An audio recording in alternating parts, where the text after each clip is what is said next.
오늘 신명기 1장 들어가기 전에 오늘 이제 지난주 못 오셨다가 오늘 오신 분도 계시고 지난주 오셨던 분들은 한 번 더 지난주에 여러분 그 나눠드린 거 그림 좀 그려 오셨어요? 그 3장짜리 이렇게 그림 그려 오라고 했죠? 예. 연습 다 하셨죠? 자, 그래서 신명기 앞부분 개관을 좀 압축해서 그림 설명까지 하고 1장 들어가겠습니다.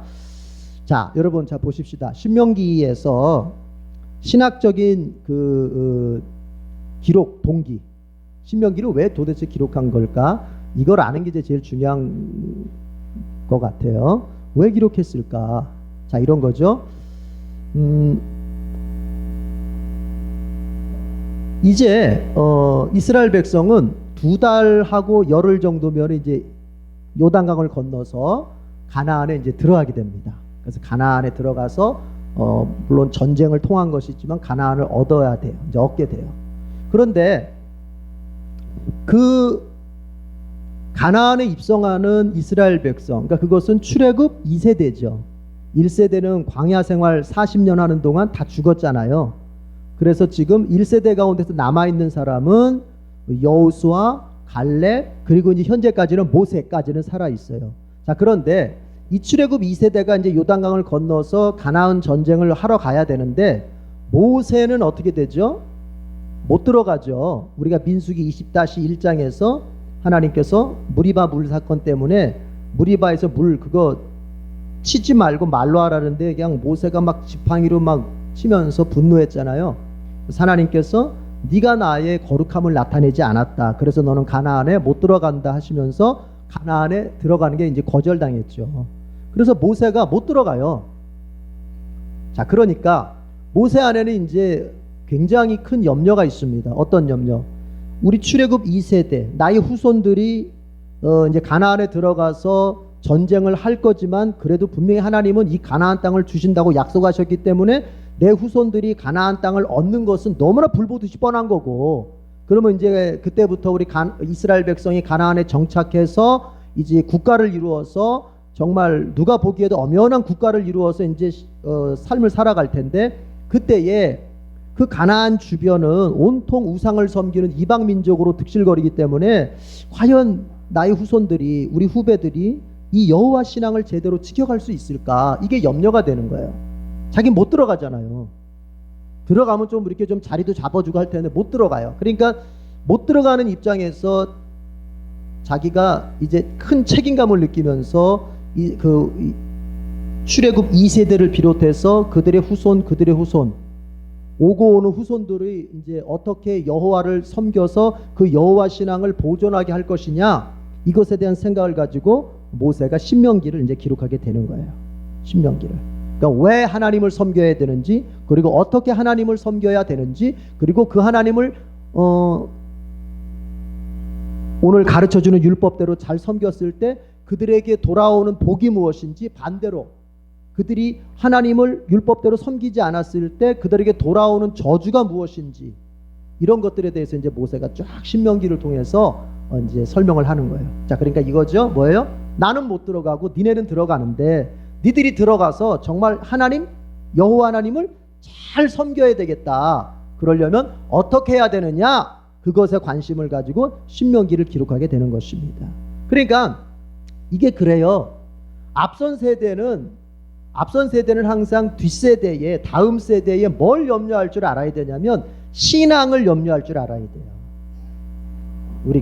우리 부모 세대가 자식들의 앞날에 대해서는 염려를 합니다. 도대체 얘네들이 앞으로 어떻게 커서 또 어떤 직업을 갖고 앞으로 어떻게 또 이 세상을, 험난한 세상을 살아갈까 염려합니다.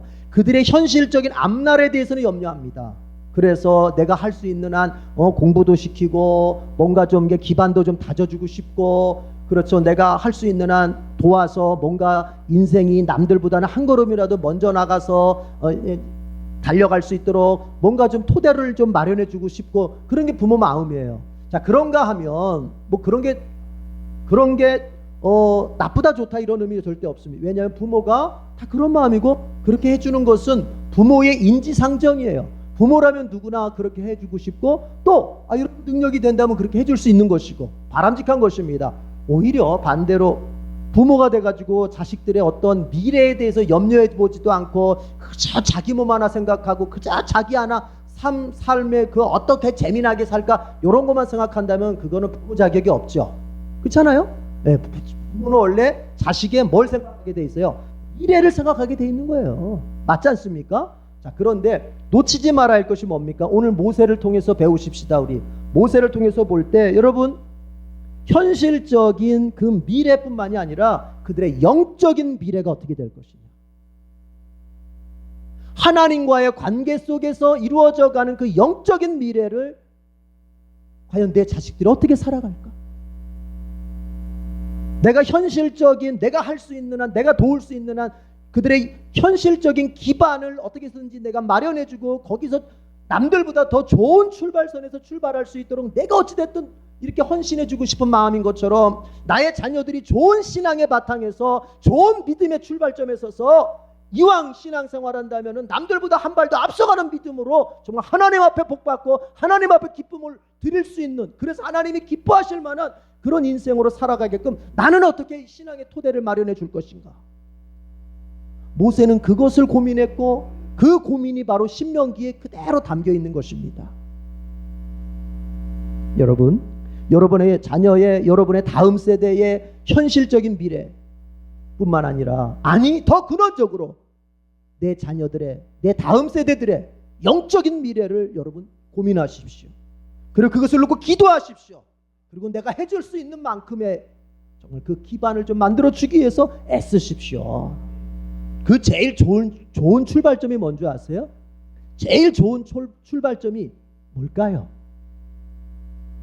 가정예배입니다. 가정예배요. 자녀들과 함께 가정예배를 드리는 것만큼 그 좋은 출발점이 없어요. 여러분이 지금 가정예배를 드리시는 분도 있고 안 드리시는 분도 있을 줄 압니다. 그러나 이걸 아셔야 돼요. 신앙도요, 좋은 추억을 먹고 사는 게 있어요. 좋은 추억을. 한번 이렇게 배웁시다. 저는요, 제가 우리 부모님을 전도해서 교회를 나오게 했기 때문에 저는 어린 시절에 부모님으로부터 신앙생활을 배우고 우리 가정 이런 추억이 없어요. 추억이 없어요. 그런 거. 그러나 내 주변에 어떤 목사님들이나 또 친구들 보면은 그 믿음의 부모 세대를 만나서 그 어려서부터 가정 예배를 드리면서 그 부모로부터 말씀을 듣고 부모와 함께 찬송을 부르고 부모와 함께 기도하고 했던 추억들이 있는 사람들은 여러분 이상합니다. 이상하게요, 아무래도 신앙이 더 견고하더라고요. 견고합니다. 아닌 것 같습니까? 진짜입니다. 중간에 믿은 사람들은요, 이게 신앙생활 중간에 은혜 받고 중간에 믿는 데만 뜨거움은 있을지 몰라도요, 그들의 약점이 뭔지 아세요? 끈기가 없어요. 중심이 서 있질 않아요. 이게 중간에 무슨 이렇게 막 은혜 체험한 사람들 있잖아요. 뭐 어떤 사건을 통해서 뭐 병에 걸려서 뭐 사업이 망해가지고 막 내가 이제 막 중간에 나이 먹고 예수만 만났다 해가지고 막 흥분해가지고 막 이렇게 하잖아요. 그들에게 있어서 보여지는 건 뭐냐? 뜨거움이에요. 뜨거움. 그 열정, 그 뜨거움, 정말 하나님을 위해서 살고 싶은. 보면은 곧 순교할 것 같아. 그 사람 보면 정말 주님을 위해서 죽을 것 같아. 그런데 여러분, 모태신앙, 소위 말하는 모태신앙자들, 소위 말하는 어렸을 때부터 신앙생활을 해왔던 사람들, 이 사람들 보면은 뜨거운 게 별로 안 보여. 저 뜨겁지도 않은 것들, 냉랭한 것들, 요한계시록에 나오는 차지도 않고 뜨겁지도 않은 미지근한 것들이라고 말할 때 여러분, 그들 안에는 뭐가 있는 줄 아세요? 자기도 모르는 사이에 서 있는 중심이라는 게 있어요. 중심. 이게 있어요. 이게 있더라고요. 이게 무시 못하는 거거든요. 막 표현을 막 뜨겁게 하진 않아요. 그러나 뭐예요? 누가 뭐래도 예수님 내 안에 계시다. 그리고 인생이라고 하는 것은 예수님과 함께 예수님을 살아야 돼. 이게 그냥 생활 속에서 잔잔히 흘러나오는 거예요. 여러분, 가장 강한 건 가장 부드러운 것입니다. 가장 부드러운 게 가장 강한 거예요. 가장 자연스러운 게 가장 강한 거예요. 그러니까 뭐가 있느냐? 그들 속에는 끈기가 있어요. 예수 끝까지 믿어가는 끈기가 있어요. 끈기가. 뭐 대단한 어떤 열정 같은 건 없어도 우리 자녀들을 그렇게 키워야 돼요. 그렇게 어렸을 때부터 그 가정 예배 분위기 속에서 같이 찬송하고 같이 기도하고, 그래도 그 영적 제사장, 영적 가장으로부터 말씀을 같이 듣고 그러는 가운데 이 마음속에 아하, 가정은 이런 곳이구나. 가정은 가정 예배를 드리고, 가정은 예배를 드리고, 가정은 하나님을 찬송하고, 가족들은 다 같이 모여서 기도를 하고, 가족들은 서로가 서로에게 하나님 얘기를 들려주고, 뭐 이러는 게 가족이구나. 이렇게 어렸을 때부터 자연스럽게 습득이 돼야 되는 거예요. 여러분, 언어만, 무슨 세상의 문화만 조기 교육이 필요한 게 아니에요. 신앙도 조기 교육이 필요한 거고, 조기 교육을 할 때 제일 강한 거예요. 믿으십니까? 그래서 예수님도 그 부모들이 어렸을 때부터 데리고 다녔던 거예요. 어디를요? 예루살렘 성전, 6월절에도 예루살렘 성전 데려가고, 또 절기 때 되면 예수님 데리고 왔다 갔다 했던 거예요. 예수님도 다 그런 절차 밟았던 거예요. 우리가 베드로 보고 아이고 무식한 어부 하지만, 여러분, 베드로가 그렇게 무식하다 해도 다른 학자들에 비해서 무식하다는 소리지, 베드로도 어렸을 때부터 다 조기 교육 받아오던 사람들이에요. 그걸 무시하면 안 돼요. 강조합니다. 우리의 다음 세대들이 믿음에 서야 되겠어요. 그러려면 먼저 필요한 건 뭐냐? 우리가 모세 같은 마음. 이들이 가나안에 들어가서 이제 잘 살게 될 텐데, 이제 떠돌이 생활 멈추고 가나안에 들어가면 정착해서 잘 먹고 잘 살게 될 텐데, 그래서 신명기에 그런 표현이 반복돼서 나옵니다. 너희들이 가나안에 들어가면 너희들이 이제 배부르고 등 따시게 될 거다. 먹는 게 풍성해지고 너희들이 사는 게 풍성해질 거다. 그때 기억해라. 광야에서 하나님이 너희를 어떻게 도우셨고, 이집트에서 너희들을 하나님이 어떻게 구원하셨는지를 절대 잊으면 안 된다요. 여러분, 내 자녀들이 물질적으로 풍성하고, 내 자녀들이 사회적으로 출세하고, 내 자녀들이 인간적으로 출세하는 것으로서 만족하시고 그거로 족하겠습니까? 그들이 이 세상 살아가는 데에 경제적으로 아무 염려 없는 그 성공을 이뤘으면 그것으로서 여러분은 다 됐다. 너 이제 행복, 너 프랭클 행복 시작이다. 이렇게 말씀하겠습니까? 그게 아니라는 거예요. 모세는 그게 다가 아니라는 거예요. 중요한 건 하나님과의 관계, 영적인 관계. 그것이 무너지면 다 무너지는 것이다. 오늘 뉴스 보니까 어떤 분이 세상을 떠났어요. 그래도 이 나라를 떠들썩하게 했던 영향력 있는 사람이지만 세상을 떠났어요. 좋은 학교 나왔습니다. 아주 부도 이뤘고 성공도 이뤘던 사람입니다만 권력은 무상하잖아요. 얼마 못 가잖아요. 그가 결국은 생을 어떻게 마감합니까? 죄송합니다. 좋은 학교 나오던 게 나쁘다는 얘기가 아닙니다. 좋은 학교를 나왔으면 뭐 하겠습니까? 부의 성공을 이루고 권력의 성공을 이뤘으면 뭐 하겠습니까? 그의 생의 마지막이 어떻게 끝납니까? 여러분, 죄송합니다. 이런 표현은 죄송합니다. 제발 그러지 않기를 정말 바라는 마음에서 하는 얘기입니다. 내 자녀가 그런 인생 살지 말라는 보장이 있을까요? 내 자녀가 그렇게 인생을 마감할 수 있다는 것을 여러분, 우리는 부인해서는 안 됩니다. 그러려면 뭐예요? 하나님과의 관계가 바로 서야 돼요. 하나님과의 관계가 뜨거워야 돼요. 하나님과 함께하는 인생을 살 수 있도록 우리가 만들어줘야 되는 거예요. 모세는 바로 그런 열정, 그런 관점, 그런 어떤 동기를 가지고서 신명기를 기록하게 되었다 하는 얘기입니다. 자, 그래서 이제 신명기를 우리가 이제 기억을 해야 될 텐데, 우리가 그림을 그리는 것은 기억을 위해서 하는 거 아니겠습니까? 신명기는, 자, 여러분, 신명기가 몇 장까지 있어요? 34장까지 있죠. 그리고 자, 하고 신명기를 가만히 분석을 해보면은 설교로 구성되어 있어요. 그러니까 모세의 유언적인 설교입니다. 이제 이 설교하고 모세는요 죽어요. 그 한 달이면 한 달 후에 죽어요. 이 설교가 한 달 후에 죽어요.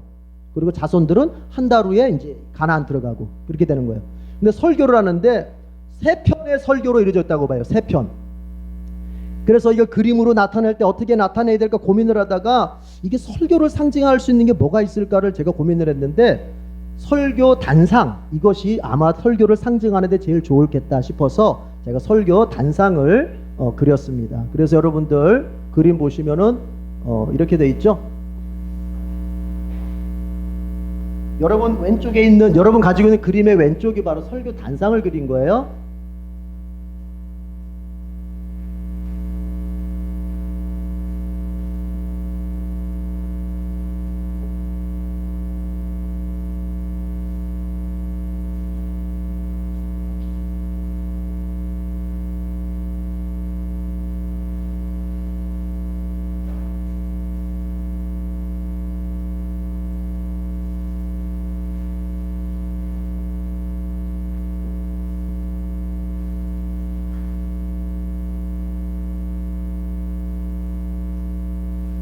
하여튼 이렇게 설교 단상을 그렸습니다.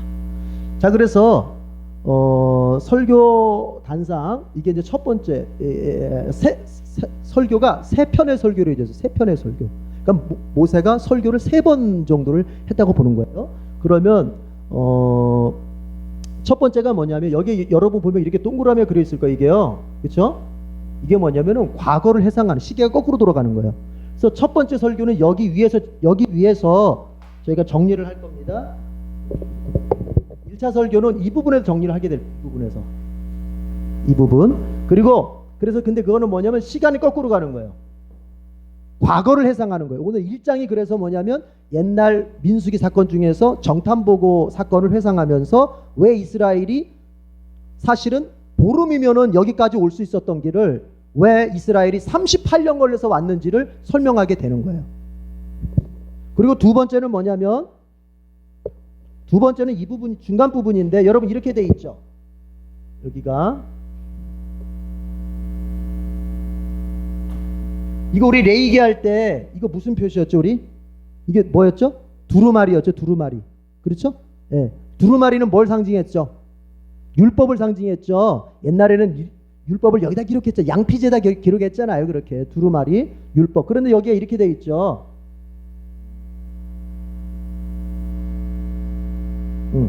이렇게 됐네.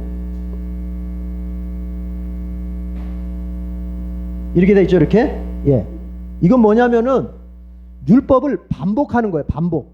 그러니까 원래 새로운 율법이 주어지는 게 아니라 출애굽기, 민수기, 레위기에서 하나님이 먼저 주셨던 그 율법을 다시 한번 이제 여기서 반복을 하는 게 반복의 표시예요. 이게 율법을 반복하는 것이다.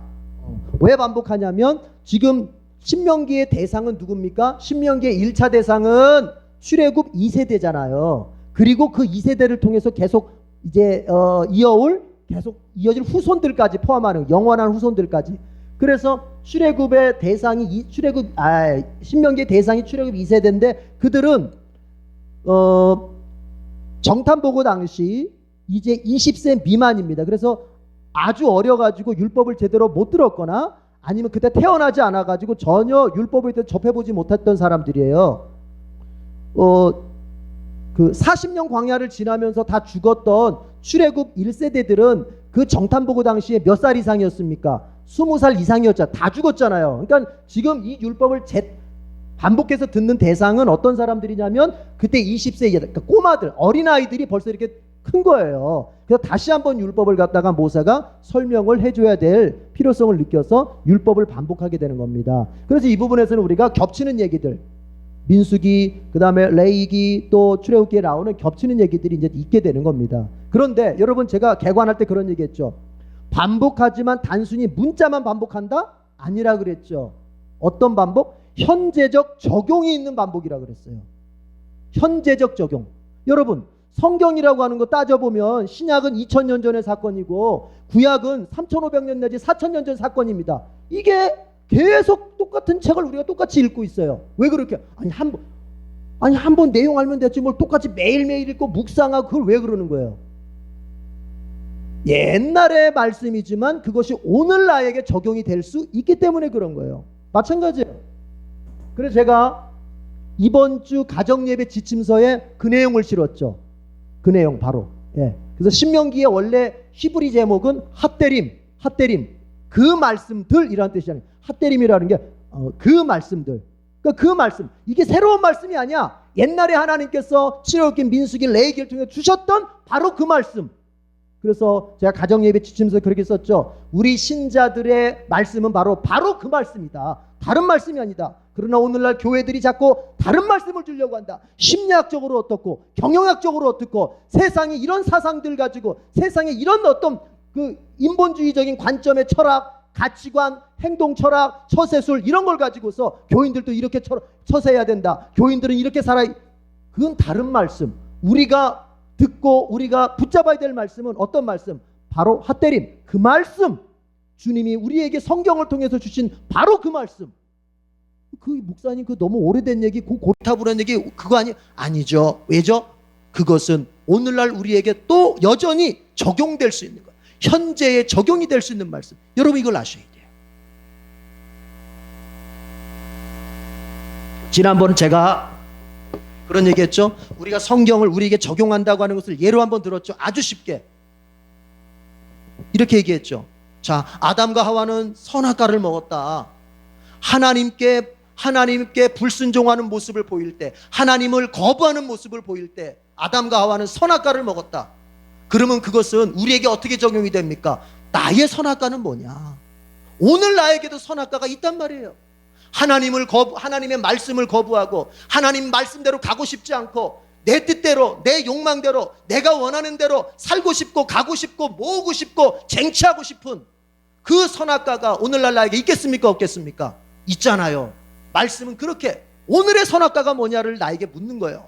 아담과 하와에게 선악과는 그 과일이었는데 오늘 너에게 선악과는 뭐냐 도대체? 21세기 선악과는 뭐야? 아니, 너만의 선악과는 뭐야? 네가 은근히 다른 교인들 앞에서는, 다른 사람들 앞에서는 마치 하나님 앞에 순종하는 것 같지만 네가 남모르게 먹고 있고 네가 남모르게 취하고 있는 너만의 선악과는 뭐야?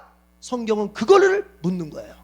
그게 적용이에요. 그래서 말씀은 옛날에 쓰여졌지만 그 말씀이지만 뭐예요? 오늘 나에게 적용될 수 있는 나의 말씀이 되고 현재의 말씀이 될 수 있는 것입니다. 그래서 모세는 이게 말씀을 반복하는 거예요. 바로 그 말씀을. 그렇지만 그것을 출애굽 2세대에게 이제 적용해서 설명하고 있습니다. 그리고 밑에는 여기 산이 이렇게 그리죠. 산 이게 산입니다. 산 같아요?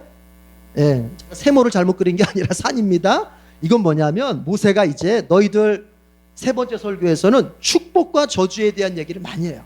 너희들 이제 가나안에 들어가거든. 하나는 에발산, 하나는 그리심산에 올라가서 12지파니까 6지파는 에발산, 6지파는 그리심산에 올라가서 한쪽에 제사장들이 율법을 선포할 때 너희는 저주를 외치거나 축복을 외쳐라 그렇게 얘기를 합니다.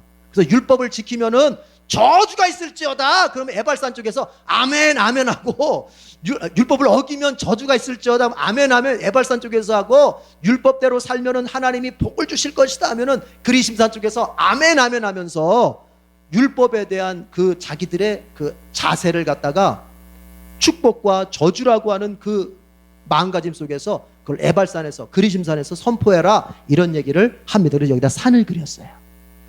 잘 이해가 되셨죠? 그림? 예. 그 다음에 여기 보면 이제 이거는 율법에 대한 얘기가 아니라 사건이죠. 뭐냐면 우리 옛날에 열왕기 상하할 때 어땠죠? 왕관 그려놓고 열왕기 하가 뭐였어요? 왕관, 영정사진 속의 왕관이었죠. 열왕기 하 기억나세요? 왕관 속에 영정사진 속의 왕관이었죠. 그게 뭘 의미했죠? 남한국 북한국 다 멸망한다 죽는다였죠.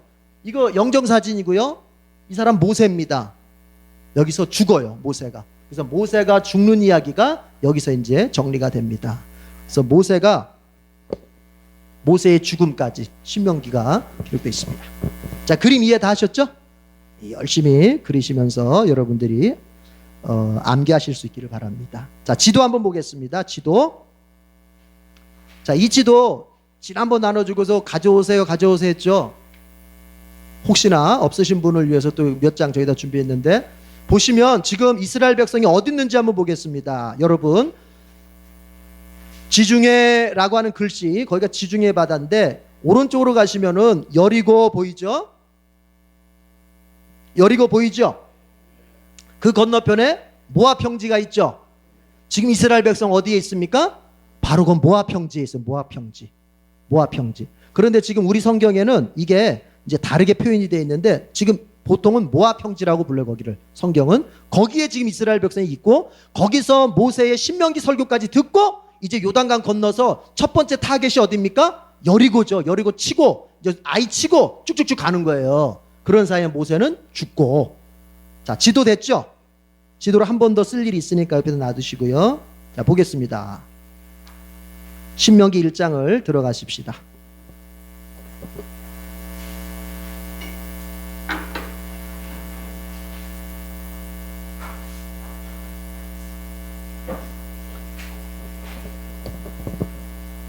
성경에다가 지도 표시, 그 다음에 나침반 표시, 망원경 표시 잘 하세요. 지도는 그 장 전체의 메인 구절이에요. 그게 가장 뭐랄까 핵심 구절이고, 그 다음에 나침판은 그 단락에, 우리가 첫 번째 단락, 두 번째 할 때 그 단락에 중요한 구절이고, 망원경은 뭐냐? 지도를 이렇게 보충하거나, 그다음 나침판을 보충하는 그런, 그러니까 보충해주는, 서브해주는 구절이라고 이해하시면 돼요. 그래서 나중에 보면은 지도하고 나침판하고 망원경만, 바쁠 때는 지도, 나침판, 망원경만 구절만 딱 읽어도 이 전체 내용이 뭐구나 이렇게 머리 딱 들어오게끔, 되도록이면 제가 구성을 그렇게 하려고 하는 거니까 되도록 표시 잘 하시고 색깔도 좀 이렇게 좀 칠하시고. 예. 자, 신명기 1장 3절 망원경 표시하겠습니다. 신명기 1장 3절입니다. 신명기 1장 3절 망원경 표시하시고, 망원경의 그 컬러는 우리가 주홍색으로 칠했죠. 자, 다 같이 읽어보겠습니다. 시작. 이집트에서 나온 지 40년째가 되는 해에 11째 달 초하루에 모세는 주님께서 이스라엘 자손에게 말하라고 명하신 모든 것을 그들에게 말하였다. 지금 40년째입니다. 11월 1일입니다. 지금. 자, 그때 이제 모세가 신명기를 말하게 되는 것이죠. 자, 5절 나침판 표시하겠습니다. 첫 번째 단락이 1절에서 5절까지인데, 자, 5절이 중요한 얘기입니다. 도대체 뭘 얘기하는 건가? 신명기는 뭘 얘기하려고 하는 건가? 내용을 뭘 얘기하려고 하는 건가? 보겠습니다. 다 같이 5절 나침판 표시하고 시작. 모세는 요단강 동쪽 모압 땅에서 이 율법을 설명하기 시작하였다. 자, 보십시다. 아까 우리 지도에서 요단강 동쪽에 모압 평지였죠. 그렇죠? 근데 성경에 어떻게, 우리 성경 어떻게 나왔어요? 요단강 동쪽에 어디에서? 모압 땅에서. 그게 바로 모압 평지예요. 모압 평지. 모압 평지라고도 하고 모압 평야라고도 하고 모압 땅이라고도 하고 뭐 여러 번역본마다 조금씩 다릅니다. 보통 모압 평지 이렇게 부릅니다. 여기가 평평한 그런 땅이었던 것 같아요. 그래서 근데 거기서 그 요단강 동쪽 모압 땅에서 뭐 하기 시작했느냐? 율법을 설명하기 시작했다. 그러니까 모세가 신명기에서 말하고자 했던 핵심은 뭐냐면 이 두 번째예요. 두 번째. 여기예요. 여기. 5절부터 5장부터 26장에 해당되는 이 부분, 율법을 반복하는 것에 이 신명기 핵심이 있다. 그 얘기를 5절은 율법을 설명하기 시작했다. 반복해서 설명하기 시작했다. 이렇게 얘기해주고 있습니다. 자, 신명기가 그러니까 어떤 책이에요? 율법의 반복이다. 이해가 됩니까? 예. 아, 이렇게 쉽게 설명하는데 이해 못하면 안 됐잖아요. 따라합시다. 신명기는 율법의 반복이다. 그렇죠. 그래서 성경을 보면 여러분 재밌는 표현이 있습니다. 모세가 갑자기 이런 얘기를 합니다. 2절 다 같이 읽어볼게요. 다 같이 시작. 호렙에서 세일산을 지나 가데스 바네아까지는 10하루 길이다. 아, 이게요 아무것도 아닌 것 같은데 이게 지금 사실 1절부터 5절까지는 신명기의 서론이라고 볼 수 있거든요. 서론. 그러니까 신명기에 대해서 개관을 하는 거예요. 누가 썼고 어디에서 썼고 그 다음에 언제 썼고 무슨 내용을 썼느냐 이걸 지금 은근히 말하고 있는 건데 갑자기 호렙에서 가데스 바네아까지 10하루 길이었다. 11일 걸리는 길이다. 이렇게 돼 있어요. 그럼 이게 왜 나왔을까? 여러분 거기에 가로 열고 닫고가 있어요. 무슨 말이냐면 호렙산은 어디예요? 시내산이잖아요. 시내산에서 가데스 바네아가 어디예요? 정탐 보고하는 데까지잖아요. 거기까지 오는데 11일이면 온다. 그런데 이 바보들아, 니네는 40년 걸렸다. 40년. 이 바보들아, 지금 그 얘기를 하고 있는 거예요. 지금. 근데 그 바보들아 그 말은 뒤에 빠졌잖아요. 그럼 무슨 얘기예요? 자, 저를 보세요, 여러분. 지금 모압 평지까지 왔는데, 그러면 민수기 10장에서 시내산 출발했잖아요. 민수기 10장이, 그쵸? 맨 구름 앞쪽에 시내산 출발했죠? 기억나죠? 그래서 이제 11일 만에 가데스 바네아까지 올 수 있는 길이에요. 거기 왔어. 와가지고 정탐 보고 이제 정탐꾼 보내가지고 오늘 그 얘기 뒤에 나오는데 정탐꾼 보내자고 해서 보냈어요. 그 정탐 보고 하는데 아이고 우리 거기 못 들어간다. 아이고 우리보다 크고 강하고 어쩌고 저쩌고 하니까 이제 원망하면서 하나님 말씀 듣지 않고 하나님이 들어가라는데 내가 도와줄 거니까 들어가라. 아이고 싫습니다. 그래가지고 이제 막 하나님께 반역하고 우리 이집트로 돌아가자 막 하잖아요. 그래서 하나님께서 니네 원망하고 내 불순종했으니까 너희들 내가 저주 내린다 해가지고 이제 어떻게 합니까? 40년 광야 생활 방황하게 만들잖아요. 그렇게. 그리고 나서 제자리로 돌아온 게 어디냐면 다시 가데스 바네아 다시 돌아오는 거예요. 우리 저번에 민수기 때 봤어요. 가데스 바네아 다시 돌아왔어요.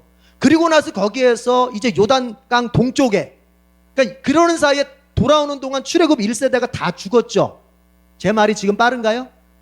괜찮습니까? 아유. 빠르면 빠르다고 이렇게 표시하세요. 이렇게 X하세요. 그럼 빠르구나. 제가 알 때니까. 바데스 바네아에서 정탐 보고하다가 거기서 하나님으로도 징계받아가지고 38년 그 동안 광야를 방황하다가 38년째. 그러니까 이제 성경 전체로 보자면은 앞에 시내산에 2년 정도 보냈으니까 40년째 어디 다시 도착하냐면은 바로 그 가데스 바네아에 다시 도착했어요. 그래서 거기서 어떻게 합니까? 요단 동쪽으로 올라가가지고 헤스본 왕 시온을 죽이고 바산 왕 롯을 멸망시키고 요단 동쪽 그래가지고 거기서 두 지파 반한테 땅 나눠주고 그랬잖아요. 그런 일들 기억나시죠? 민수기 하면서 그랬잖아요. 그러고 난 다음에 그러면서 모압 평지에 도착한 거예요. 그럼 보세요. 가데스 바네아에서 그 지금 도착하는 것까지는요 약 80km 정도 걸린다 그래요. 제가 주석을 보니까. 그러면은 보통의 속도대로 가면은 4일 정도, 아무리 늦게 가도 20km씩만 걸어도 4일이면 도착하는 거예요. 그러면은 자 무슨 얘기냐면 시내산에서부터 지금 현재 모압 평지까지 아무리 늦어도 보름 15일이면 도착을 해야 되는 길이에요. 도착을 지금 여기까지를 15일이면 도착을 해야 되는 거예요. 그런데 이스라엘 백성 몇 년 걸렸다? 38년 걸렸다. 전체적으로 보자면 40년 걸렸다. 40년. 보름이면 갈 거리를 40년 걸려서 왔다. 자, 여기서 우리가 중요한 게 있습니다. 여러분, 지금 모세가 그러는 거예요. 아이고 바보들, 그거 저기 보름이면 갈 거리를 40년 걸려서 왔으니 얼마나 늦은 거냐, 얼마나 세월을 낭비한 거냐, 얼마나 인생을 그저 낭비한 거냐, 그 얘기를 하는 거예요. 그렇게 안 했어도 되는데. 자, 그런데 여러분 돌이켜 생각해 봅시다. 이스라엘 백성이 왜 이렇게 시간이 많이 걸린 거예요? 원래 계획대로 우리 가지 못하고 왜 시간이 많이 걸린 거예요? 딱 하나죠. 하나님 앞에 불순종이죠. 하나님 앞에 불순종이죠. 가라고 할 때 안 가겠다고 하고 가지 말라고 할 때 가겠다고 하는 이런 불순종. 하나님이 원하는 것과는 청개구리처럼 늘 반대로만 하는 그 인간의 그 불순종의 죄성, 그 불순종. 그것 때문에 보름 걸릴 길 여러분 40년 걸려서 왔습니다. 이게 뭘 말해줄까요? 여러분 인생 빨리 가고 싶습니까? 인생이 제 속도대로 가고 싶습니까? 그러면 여러분 하나님께 순종하십시오. 하나님께 순종하십시오. 하나님께 불순종하고 하나님께 자꾸 반역하고 하나님께 반항하며 인생의 속도가 느려지는 거예요. 그것을 말하는 거예요. 보름에만 갈 거니 40년 걸렸어요. 우리의 죄의 습관 하나를 우리가 고치기만 하면, 우리가 놓지 못하는 이 욕망 하나를 놓기만 하면 하나님은 우리에게 인생이 전진하고 인생이 높이에 승천하고 하나님이 복을 부어주실 것인데, 내가 이거 하나 하나님 앞에 순종하지 못해서, 내가 이 욕망을 더 하나님보다 사랑해서 이 습관을 내가 하나님의 기쁨보다 더 즐기면서 그걸 놓지 못하니까 인생이 앞으로 가지를 못하고 계속 뒷걸음 이렇게 가게 되는 거예요. 그러나 그걸 바꿔보십시오. 하나님 앞에 나 이거 버려버릴래, 나 이거 하나님께 나 이거 순종할래, 그렇게 가보십시오. 그러면 하나님이요 인생에 돛담배가 바람받아서 쫙 나가는 것처럼 그렇게 나가게 하시는 거예요. 신자는 인생의 전진을, 인생의 승리를 다른 곳에서 찾는 게 아닙니다. 신자는 오직 하나님과의 관계 속에서 찾는 거예요. 내 인생의 길이 막혔습니까? 내 진로의 길이 막혔습니까? 신자는 그럴 때 하나님 앞에 엎드려 회개하면서 내가 하나님 앞에서 무엇을 죄졌습니까? 내가 하나님과의 관계 속에서 무엇을 내려놔야 됩니까? 하나님, 나의 이 실패 속에서 하나님이 나에게 말씀하시고자 하시는 바가 무엇입니까? 이렇게 가는 거고요. 내가 만약에 인생을 쭉쭉쭉쭉쭉 잘 나가고 있습니까? 그럴 때 우리는 하나님 앞에 또 무릎 꿇어 겸손히 엎드려 기도하면서, 하나님, 이것은 내 영광이 아닙니다. 이것은 내 능력이 아닙니다. 이것은 나의 힘에 있지 않습니다. 오직 하나님 것입니다. 이렇게 가는 거예요. 여러분, 이거 정말 교훈 삼아야 됩니다. 에베소 6장에서 바울이 뭐라고 말했습니까? 세월을 아끼라 그랬어요. 그 세월을 아끼라는 말이 무엇입니까? 인생 낭비하지 마라. 인생은 쏜살같이 지나간다. 인생은 순식간에 지나간다. 낭비할 시간이 없다. 여러분, 오늘 성경을 통해서 바울의 그 세월을 아끼라는 말, 그러면 어떻게 아낄 수 있습니까? 어떻게 하면 우리가 인생을 낭비하지 않고 제 속도대로 재전진하면서 갈 수 있습니까? 이 질문 앞에 오늘 신명기는 대답하고 있습니다. 하나님의 말씀에 순종해라. 말씀에 순종하면 하나님이 쭉 잘 가도록 해주시는 거예요.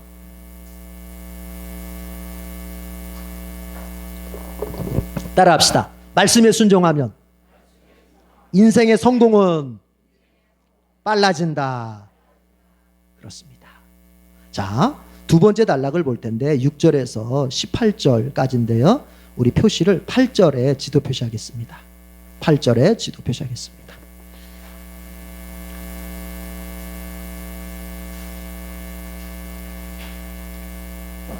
자, 같이 읽어봅시다. 시작. 내가 너희 앞에 보여주는 이 땅은 나 주가 너희에게 주겠다고 너희 조상 아브라함과 이삭과 야곱에게 맹세한 땅이니 너희는 그리로 가서 그 땅을 차지하여라. 하나님 말씀하심이 그런 거죠. 너희 조상들에게 이미 이 땅 주겠다고, 내가 아브라함과 그 다음에 아브라함의 후손인 너희들에게 이 땅을 주겠다고 내가 약속을 벌써 니네 조상한테 했어. 조상한테. 그러니까 이것은 따놓은 당상이니까 들어가서 차지해라. 그렇게 말씀하셨어요. 자, 그럴 때에 어떻게 했느냐? 이제 9절 보니까 그때에 이렇게 말합니다. 그때에 모세가 이제 하나님께서 가나안에 들어가서 그 땅을 차지해라 라고 할 그때에 이제 사람들이 뭐라고 말하냐면 아닙니다. 모세가 뭐라고 말하냐면, 모세가 나 혼자서 이스라엘 백성을 짊어질 수 없다는 거예요. 자기 혼자서 감당 못하는, 지도력이라고 하는 게, 리더십이라고 하는 게 자기 혼자서 감당을 못하는 거예요. 그러니까 이제 모세가 그 얘기를 백성들한테 하니까 이제 백성들 가운데에서 어떻게 합니까? 지도자들을 이제 뽑게 되는 거예요. 그 조언을 누가 합니까? 여러분, 출애굽기 18장 뭔지 기억하세요? 우리 쪽에 시내산이 있었죠? 자, 복습하는 거예요. 출애굽기는 뭐였죠? 어디에서부터 어디까지? 뭐에서부터 뭐까지? 삼각형 두 개 있었잖아요. 이렇게 뭐에서부터 뭐까지? 피라미드에서 시내산까지였죠. 출애굽기 그거였잖아요. 그래서 이쪽 피라미드에서는 이집트에서 있었던 일 다 정리했고, 시내산에서 이제 탈출해가지고 1년 머무르면서 있었던 일, 그렇죠? 언약 맺고 율법 받고 성막 만들고 다 거기서 정리했잖아요. 그때에 시내산에서 18장이 시내산 맨 끝자락이었잖아요. 거기 뭐 있었죠? 여러분이 잊어버리셔야 저는 좋아요. 늘 똑같은 걸 반복해도, 야, 우리 목사님 늘 새로운 거 하시는구나. 그 맨 끝에가 뭐냐면은 이드로 조언이었죠. 모세의 장인 이드로가 조언을 했죠. 뭘 조언했습니까? 그 재판하는 모습 보고서 아침부터 저녁까지 모세 혼자서 그냥 백성들 그 소송 걸 거 있으면 백성들이 뭔가 민원 해결할 거 모세 혼자서 막 아침부터 저녁까지 떼학볕 아래서 하는 거 보고 저기 조언을 하잖아요. 장인이. 어이, 그러면 안 돼. 그러면 당신도 죽고 백성도 힘들어. 뭐 해야 돼? 저기 지도자들을 뽑아야지 해가지고 1000부장, 100부장, 50부장, 10부장, 그리고 이제 조장 이렇게 뽑아요. 그래가지고 쉬운 어떤 민원은 그 사람들이 알아서 처리해. 자, 10부장이 민원을 받아가지고 어려워. 그럼 100부장한테 올려. 100부장이 이거 내가 그래서 4개를 하는데 어려워. 1000부장한테 올려. 1000부장이 보더니 이거는 내 능력으로 안 돼. 그럼 어디로 올려요? 이제 모세한테 가는 거예요. 이런 식으로 해라. 그걸 누가 조언해 줬어요? 장인 이도로가 조언. 그래서 제가 그때 이렇게 설교해, 이렇게 말씀드렸죠. 예수 믿는 사람은 하나님으로부터 음성을 들어서 삶을 살기도 하지만 인생에서 좋은 조언자의 이야기에도 어떻게 한다? 귀담아 듣는다 그랬어요. 여러분, 이게 믿음 좋다고 하는 사람들의 약점이 뭔지 아세요? 나는 하나님과 직통이야. 나는 하나님의 음성만 들어. 에이, 사람의 소리는. 그게 아니에요. 모세 어떻게 했어요? 장인이 들려주는 얘기지만 오히려 어떻게 들었습니까? 아, 하나님께서 이 장인을 통해서 나에게 지혜를 제공하실 수도 있구나, 이런 마음으로 그 장인이 해준 얘기를 자기의 그 리더십 속에 사용하게 됩니다. 여러분의 인생의 선배가 이야기할 때, 교회 안에 인생의 선배가 이야기할 때, 여러분 교회 안에 다른 지체가 또 어떤 경험 속에서 이야기할 때 그걸요 하나님의 음성으로도 들을 줄 알아야 돼요. 지혜로운 사람은요 하나님께 열려있고 사람에게도 열려있는 거예요. 우린 이상하게 믿음이 좋다고 한다면 이상하게 조금 재평가해야 봐야 될 게 있어요. 뭔지 아세요? 하나님께는 열려있는 거 맞아. 그러나 사람에게는 폐쇄적이야. 사람에 대해서는 굉장히 외골수적. 이거는 믿음 좋은 게 아닙니다. 여러분, 하나님께 열려있으면 사람에게도 나에게 어떤 자기의 경험을 통해 들려주는 얘기가 있으면 예, 제가 참고하겠습니다. 물론 최종적인 결정은 하나님의 말씀을 바탕으로 해야죠. 그러나 우리가 인생을 살면서 좋은 사람들의 이야기는 여러분 우리가 들을 줄 알아야 되는 거예요. 참고할 줄 알아야 되는 거예요.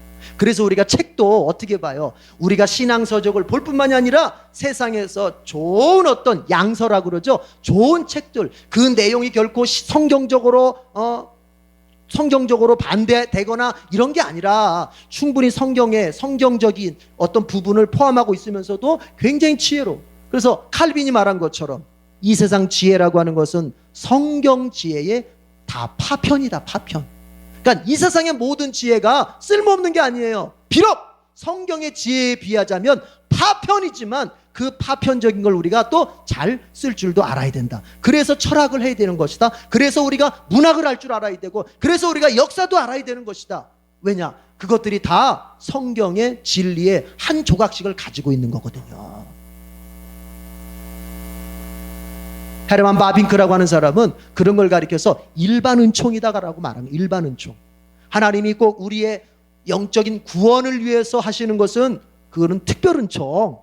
오직 예수 그리스도를 통해서 우리에게 주시는 구원의 지식은 특별 은총입니다. 그러나 그게 아니라 이 세상 살아가는 원리, 우리가 밥 먹고 사는 원리, 자식 가르치는 원리, 이 세상 모든 사회생활하면서 같이 어울리면서 살아갈 수 있는 원리, 그래서 정치와 사회와 교육과 문화와 이런 것들을 그리스도인들은 관심을 갖고 들여다보는 이유가 그 영역들이 바로 어디에 속하기 때문에, 일반 은총에 속하기 때문에 우리가 그것을 관심 있게 보는 거예요.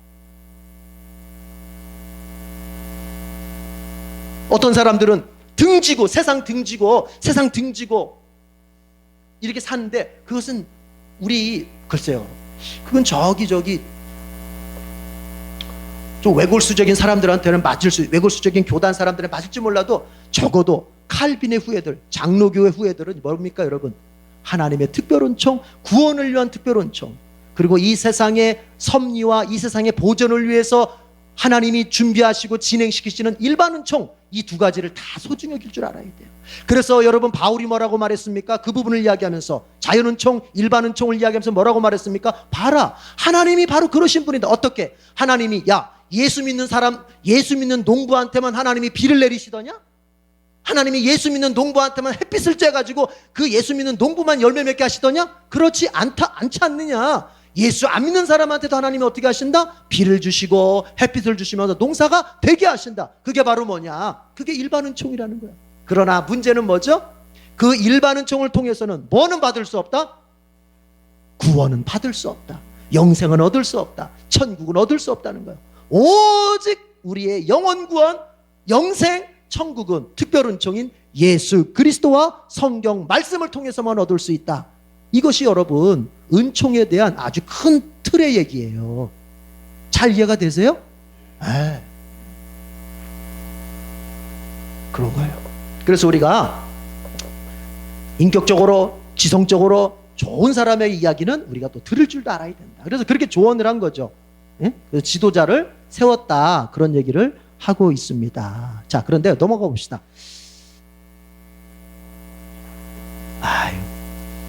앞에서 제가 이제 그림 얘기도 하고 해서 좋은데 뒷부분은 다음 주에 하는 게 좋겠습니다. 사실은 이제 본격적인 얘기인데, 정탐보고에 대한 얘기인데 그 부분은 좀 길어질 수 있으니까, 또 시간이 너무 길어지면 다음 주도 오기 싫잖아요. 그렇죠? 옥하는 목사님이 그 제자 훈련할 때 옥하는 목사님 꼭 부탁하신 게, 그 은혜스럽다고 너무 길게 하지 마. 그 제자 훈련하다 보면 막 은혜스러우니까 막 길게 하는데, 그러다 보면 이제 마치고 간 다음에는 오기 싫어져. 그러니까 은혜스럽더라도 적당하게 끝내. 항상 그랬거든요. 저도 적당하게 좀 끝내렵니다. 우리 같이 한번 기도하고 마치도록 하겠습니다. 여러분, 먼저 이런 기도 제목 우리 같이 기도하십시다. 모세가 신명기를 왜 기록했다고요? 다음 세대의 믿음을 위해서, 다음 세대의 여호와 신앙의 보존을 위해서. 그걸 우리에게 적용해봐요. 성경은 적용이라 그랬잖아요. 여러분, 나도 예수님 잘 믿어야 되겠어요. 그러나 그것에 그치면 안 돼요. 내 다음 세대 어떻습니까? 나의 자녀들, 나의 손주 손녀들 영적으로 준비됐습니까? 주님의 구원을 받았습니까?